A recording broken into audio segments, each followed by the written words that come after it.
Here is the recipe that I cook in this video. Feel free to screenshot, write it down, or copy from the description.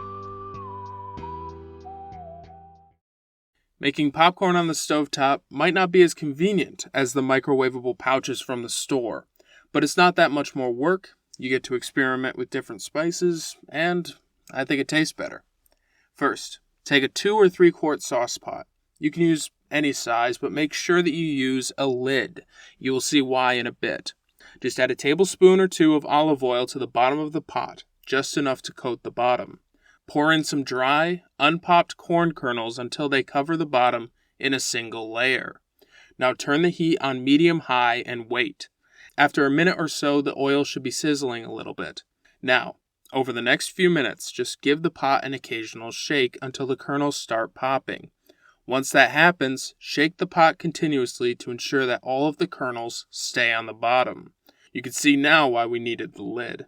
When the corn pops, it not only jumps, but it sends whatever hot oil was on it flying in every direction. Just keep that covered and shaking until the popping slows to about 1 a second. Then remove it from the heat and pour in a large bowl. Now, this is the interesting part.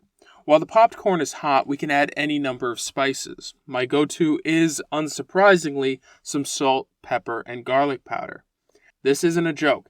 If you have not tried garlic powder and black pepper on your popcorn, just try it. It is legitimately game-changing. You will also notice I didn't add butter. The reason is that there is already fat from the olive oil, and butter may taste good for the first few minutes, but can get overwhelming after a bit, so I usually stick to this.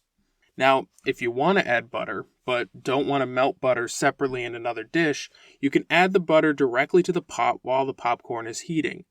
A quick disclaimer.